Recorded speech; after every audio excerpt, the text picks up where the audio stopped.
Shabbat Shalom, everyone. Parashat Mezora. Yes, it's the second portion that we're dealing with diseases.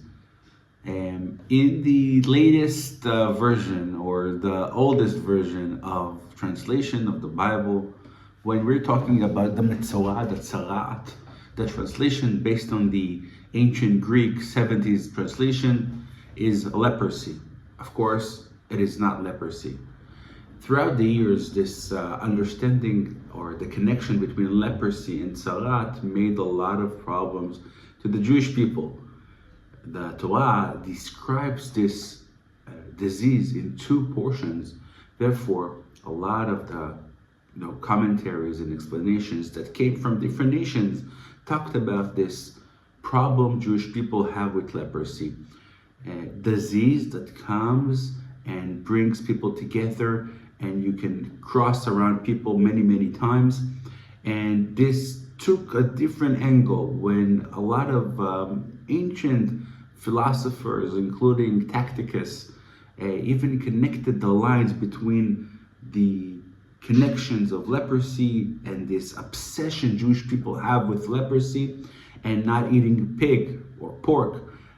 They talked about different diseases that went across nations at times, and all connected to this basic problem Jewish people have with leprosy. Look, the Bible talks about it for two different portions. Of course, this is not the same disease. It's a well-known fact now that after Professor Hansen understood this is a specific disease, leprosy, that doesn't go to other people, and it can be treated with antibiotics. Today, this disease is almost vanishing in the world. There are some people, but when you go through Jerusalem and you see this is the hospital for leprosy and this and that, and what we have in mind in India brought this connection in mind. And many years there was a lot of connection to leprosy and anti-Semitism. Yes, Jewish people were targeted once again, connected to the sanitarian and clinical devices Jewish people have to do to avoid this disease. In this week portion, one of the biggest commentaries that I love, Rav Hirsch, explains that when you read the whole Torah and you see that if two portions are dedicated to this disease, so-called, surely it's not a physical condition.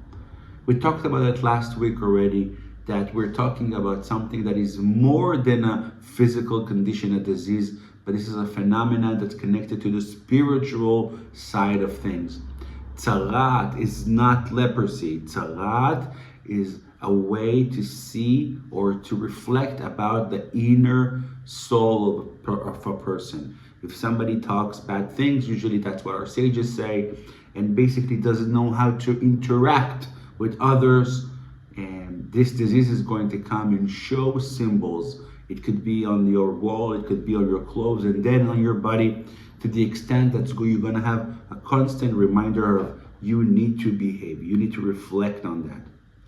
As I said, Tacitus connected to this disease into the fact this is why we left Egypt.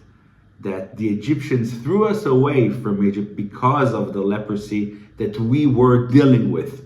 Of course, an absurd idea, but I think there is a connection between the Exodus and Passover we're entering in a couple of days and the story of leprosy. Because if we need to narrow down what is the issue, why the Torah had to take two portions to deal with this disease, so-called, we understand one thing: the importance of unity.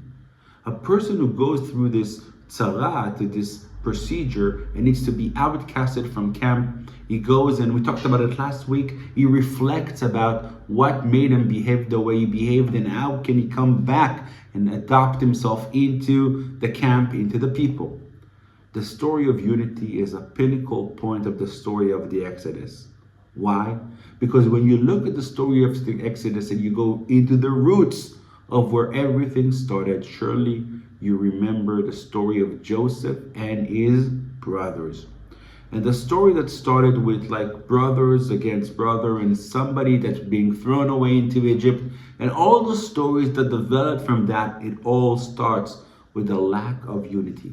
So in the night of Passover and the holiday of Passover, we're talking about unity, and especially at that special night, the night they left Egypt, when they had to sacrifice this big lamb and put it on the fire. We see a couple of elements that talk about unity. Number one, a simple cooking thing. When you cook and you boil something in water, all the fat, everything goes out. When you put fire on it and you cook it only on fire, it stays in. Unity. The command to stay only at your home the whole night of the sacrifice is another sign of unity. You stay together in one home. Remember the unity. And of course, when you need to be together in your family, in your group, not to break it down. Not to bring friends or people you decide to bring, but bring together the family. It's all the story of unity. The night of Passover, we remember the importance of unity, and from that we can leave Egypt as one nation. What happened in the past, what separated us together and brought us into Egypt is going to be finished now. In the night of Passover, we're going to live. Coming back to the disease and the story of the Mezora, we remember now, we understand now. Yes, it was important to deal with this condition for 2 parashot to explain to you how important is your community, how important it is to behave in a manner that's going to bring you inside, connected. Don't be scattered away. Don't leave the camp.